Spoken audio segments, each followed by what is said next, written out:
Hello my dear friends, welcome back to our YouTube channel edu by M S Ali. बहुत अरसे बाद ये lecture record हो रहा है। जैसे कि आप सबको पता है कि ये आरआरबी जेई के लिए एक सीरीज़ चल रहा था और बीच में मेरा एग्ज़ाम था यूपीएससी ईपीएफओ का, तो उसके चलते मैं लेक्चर अपलोड नहीं कर पा रहा था। अब आशा करता हूँ कि रेगुलर लेक्चर्स अपलोड होंगे। तो पिछले लेक्चर में हम लोगों ने केबल के बारे में कुछ जानकारी प्राप्त की थी। अब हम लोग उस केबल के पार्ट को स्किप करते हैं क्योंकि वो पूरा थ्योरेटिकल पार्ट है। आप chat GPT, perplexity pro, Gemini कुछ भी यूज़ करके वो चीज़ देख सकते हैं कि कौन सा केबल किस वोल्टेज तक के लिए महदूद है, मतलब उसका लिमिटेशंस क्या है और कहाँ पे हम लोग कौन सा केबल यूज़ कर पाएंगे। जैसे 11 केबी से नीचे में हम लोग जनरल केबल का इस्तेमाल करते हैं। फिर 11 केबी से लेके 22 केबी तक हम लोग बेल्टेड या फिर बेंटेड केबल का इस्तेमाल करते हैं। फिर प्रेशर केबल है, तो ये आप लोग गूगल कर लीजिएगा, ठीक है। अब मेन बात आती है, ऑप्टिकल फाइबर केबल क्या होती है। ऑप्टिकल फाइबर केबल जो होता है, देखो मैंने ऑलरेडी ये लिख के रखा है इसी वजह से, क्यों, क्योंकि मेरा जो टैब का पेन है, यानी जो स्टाइलस पेन है, जब मैं यहाँ पे लिख रहा था तो उसमें एक साउंड आ रही थी, ठीक है, एक नॉइस क्रिएट हो रहा था। तो उस नॉइस को मिनिमाइज़ करने के लिए मैंने ऑलरेडी ये सब लिख के रख दिया, ठीक। तो ताकि जो साउंड क्वालिटी है वो एटलीस्ट कुछ हद तक बेटर हो सके। Got it. तो इसी वजह से मैंने इसको लिख दिया पूरा। हालांकि समझाने में कोई कसर बाकी नहीं होगी, आप लोग आराम से लेक्चर को एंजॉय करिए। ऑप्टिकल फाइबर केबल जो होता है वो तीन चीज़ों से मिलकर बना होता है। एक केबल क्या है, केबल तो हम लोगों ने क्या सीखा था कि एक वायर है, उसके ऊपर से एक हम लोगों ने इंसुलेशन लेयर चढ़ा दिया, वो केबल है।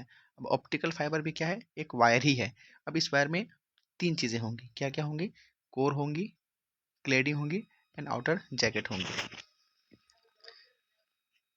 मैं इसको यूज़ कर लेता हूँ पेन को, देखते हैं कितना नॉइस आ रहा है, ठीक है, ताकि मुझे समझाने में भी अच्छा लगेगा।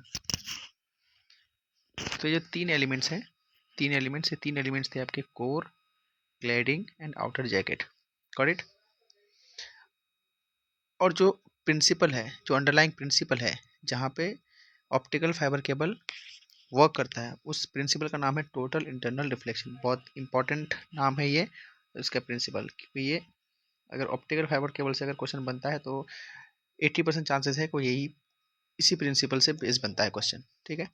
ऑप्टिकल फाइबर किसका बना होता है, सिलिका का बना होता है या फिर ग्लास का बना होता है, जिसका फॉर्मूला होता है SiO2। और हमेशा एक बात याद रखना, टोटल इंटरनल रिफ्लेक्शन का जो अंडरलाइंग प्रिंसिपल है वो ये होता है कि लाइट को ट्रेवल करना होता है from denser to rarer, from denser to rarer medium. अगर डेंसर टू रेयरर अगर नहीं हो रहा है लाइट का ट्रेवल, तो समझ लो कि वहाँ पे टोटल इंटरनल रिफ्लेक्शन पॉसिबल नहीं है। पहला कंडीशन ये होता है कि डेंसर टू रेयरर होना चाहिए। टोटल इंटरनल जो रिफ्लेक्शन है वो क्या है, ये एक type of special type of refraction है, समझे। अब क्या आपको ये सब बेसिक चीज़ें पता होंगी, ठीक। तो क्या होता है, इसी वजह से यहाँ पे कंडीशन रखा है मैंने यहाँ पे कि जो रिफ्रैक्टिव इंडेक्स ऑफ कोर है वो always greater than refractive index of cladding होगी। नहीं तो अब डेंस ये हो गया डेंसर और ये हो गया रियरर, जिसका रिफ्रैक्टिव इंडेक्स ज़्यादा होता है डेंसर। तो जब डेंसर टू रियरर लाइट जाएगी तभी तो टोटल इंटरनल रिफ्लेक्शन होगा, अदरवाइज तो पॉसिबल ही नहीं है, ठीक है। तो ये एक पॉइंट हो गया कि कोर का रिफ्रैक्टिव इंडेक्स हमेशा ज़्यादा होता है क्लेडिंग से, ठीक है।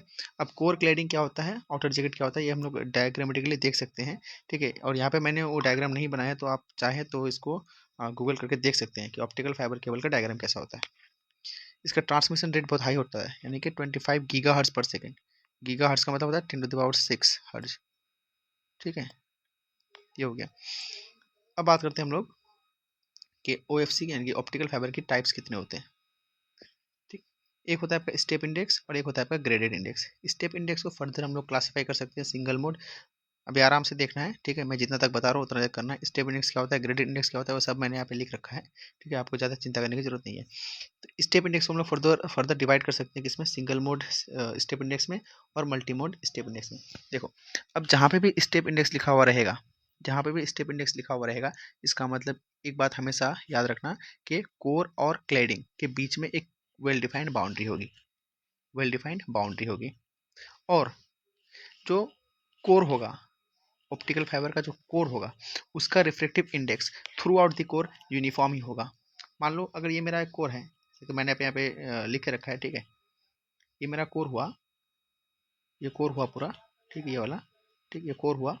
तो इस कोर में अगर मैं देखूं कि यहाँ पे रिफ्लेक्टिव इंडेक्स कितना है, मान लो कि मेरे को यहाँ पे 1.5 अगर मिला है, तो यहाँ पे भी 1.5 ही मिलेगा, यहाँ पे भी 1.5 ही मिलेगा, यानी कि थ्रू आउट दी कोर हमको रिफ्लेक्टिव इंडेक्स यूनिफॉर्म ही मिलेगा। उसी को हम लोग क्या बोलेंगे, स्टेप इंडेक्स। करेक्ट। अब स्टेप इंडेक्स को हम लोग ने फर्दर डिवाइड किया था किसमें, सिंगल मोड और मल्टी मोड में। तो यहाँ पे स्टेप इंडेक्स के कुछ इंपॉर्टेंट पॉइंट्स हैं, उसको एक बार देख लीजिए। जो रिफ्लेक्टिव इंडेक्स ऑफ कोर है वो यूनिफॉर्म रहेगा हमेशा, एज आई सेड। उसके बाद लाइट जो होता है वो ट्रेवल करती है यहाँ पे जिगजैग पाथ में, very very important. Step index fibre में लाइट का जो शेप होता है वो ट्रेवल करती है किस शेप में, जिगजैग पाथ में। Got it. इसका बैंडविड्थ कम होता है और इसको हम लोग आमतौर से शॉर्टर डिस्टेंस के लिए यूज़ करते हैं, क्योंकि और इसका स्पीड भी कम होता है। Got it. ये सब थ्योरेटिकल चीज़ है, इसमें समझने की कोई बहुत कुछ आई थिंक के माथा खपाने का इतना ज़रूरत नहीं है। अब रिफ्लेक्टिव इंडेक्स होता है वो स्टेप इंडेक्स में वो चेंज होता है फ्रॉम कोर टू क्लेडिंग, और वो एब्रप्टली चेंज होता है। राइट। कोर को हम लोग जनरली, कोर का जो रिफ्लेक्टिव इंडेक्स होता है उसको हम जनरली N1 से रिप्रेजेंट करते हैं और क्लेडिंग का N2 से। अब स्टेप इंडेक्स के अंदर सिंगल मोड को देख लीजिए। सिंगल मोड में क्या होता है कि जो सेंटर कोर डायमीटर है, सब सेंटर कोर डायमीटर क्या होता है, देखो अगर ये पूरा मेरा अगर कोर हुआ, पूरा अगर मेरा कोर है तो इसका सेंटर कहाँ पे लाई करेगा, यहाँ पे ना। ठीक है। तो यहाँ पे जो आपका जो कोर का डायमीटर होता है ये होता है आपका 5 माइक्रोमीटर से लेकर 10 माइक्रोमीटर तक। वेल डिफाइंड बाउंड्री होता है बिटवीन कोर एंड क्लेडिंग, जैसे कि मैंने आपको पहले बताया कि जहाँ पे भी अगर आपको स्टेप इंडेक्स दिखाई दे, ये क्या है, ये तो सिंगल मोड स्टेप इंडेक्स ही है ना, तो वहाँ पे एक वेल डिफाइंड बाउंड्री होगी कोर एंड क्लेडिंग के बीच में। उसके बाद लाइट का जो प्रोपेगेशन होता है वो स्ट्रेट लाइन में होता है, कहाँ पे, सिंगल मोड में। लेकिन स्टेप इंडेक्स की अगर बात करें हम लोग तो वहाँ पे क्या होता है, जिगजैग। ठीक है। लेकिन इसी ऐसा है, मान लो, समझ ले, इसी को हम लोग जिगजैग पैटर्न बोलते हैं ना। ठीक है। तो ये एक स्पेशल केस है, ये भी तो एक लाइन ही हुआ ना, तो इसको स्पेशल केस के अंदर इसको हम लोग स्ट्रेट लाइन कर देंगे। और जब स्ट्रेट लाइन में अगर लाइट अगर ट्रेवल होता है तो यहाँ पे हो जाएगा क्या, सिंगल मोड। ठीक है। अब दूसरा होता है कि आपका multi mode. Multi mode step index, यहाँ पे सेंटर का जो कोर डायमीटर होता है वो आपका 50 माइक्रोमीटर तक होता है। यहाँ पे भी वेल डिफाइंड बाउंड्री होगी। और यहाँ पे मल्टी मोड का मतलब क्या होता है कि एक से ज़्यादा मोड, तो more than one mod can propagate, उसका कॉस्ट कम होता है। अब बात करते हैं हम लोग ग्रेडेड इंडेक्स की। ग्रेडेड, जैसे कि स्टेप इंडेक्स में क्या होता था हमारा, जो कोर का रिफ्रैक्टिव इंडेक्स था वो यूनिफॉर्म था।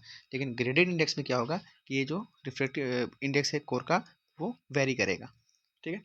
और मैक्सिमम कहाँ पे होगा, सेंटर में, और डिक्रीज करता जाएगा अगर हम लोग कोर से आगे या पीछे चलते हैं। तो जैसे मान लो ये मेरा कोर हुआ, ये पूरा मेरा कोर हुआ, ये कोर का सेंटर हुआ, तो यहाँ पे मेरे को रिफ्रैक्टिव इंडेक्स मैक्सिमम मिलेगा। उसके बाद आप चाहे इधर मूव करो या इधर मूव करो, आपका रिफ्रैक्टिव इंडेक्स डिक्रीज करेगा। इसी को हम लोग क्या बोलते हैं, रेडियल डिस्टेंस या फिर रेडियली। ठीक। लाइट जो है किस वेब में प्रोपेगेट करेगी, यहाँ पे साइनोसॉइडल शेप में। ठीक है। कहाँ पे, ग्रेडेड इंडेक्स में। इसका बैंडविड्थ लार्जर होता है और लॉन्गर डिस्टेंस और हाई स्पीड की वजह से हम लोग इसको यूज़ करते हैं लॉन्गर डिस्टेंसेज में। ठीक है। अब न्यूमेरिकल अपर्चर, न्यूमेरिकल अपर्चर क्या होता है, आमतौर से मान लो एक छोटा सा ये है, एक छोटा सा ये, कुछ भी मान लो इसको, मान लो एक कोई एक लेंस है। अब यहाँ पे ज़्यादा लाइट पड़ेंगी या इस वाले पे ज़्यादा लाइट पड़ेंगी, नंबर ऑफ रेज की बात करेंगे तो जाहिर सी बात है कि इसका साइज़ बड़ा है तो यहाँ पे नंबर ऑफ लाइट रेज जो है वो ज़्यादा पड़ेंगी। मान लो यहाँ पे 1 2 3 ही पड़ा, यहाँ पे कितना पड़ सकता है, 1 2 3 4 5 ऐसे। ठीक है। तो न्यूमेरिकल अपर्चर क्या होता है कि ये लाइट कलेक्टिंग एबिलिटी होती है किसी भी चीज़ की।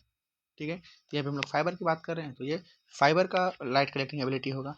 इसका फॉर्मूला क्या होता है, N1² माइनस N2 का होल स्क्वायर, उसके बाद अंडर रूट में है ये सब। ठीक। N1 under root of N1² minus N2²। अब N1 क्या है, रिफ्लेक्टिव इंडेक्स ऑफ कोर है, N2 क्या है आपका, रिफ्लेक्टिव इंडेक्स ऑफ क्लेडिंग है। इसी को हम लोग फर्दर लिख सकते हैं N1 under root of 1 minus sine square theta c. Theta c आपका क्या है, क्रिटिकल एंगल है, फाई सी। अब एक्सेप्टेंस एंगल क्या होता है, एक्सेप्ट का मतलब क्या होता है, अग्री करना। ठीक है। तो maximum value of incident angle है जहाँ तक लाइट सिग्नल जो है वो फाइबर में प्रोपेगेट कर सकती है।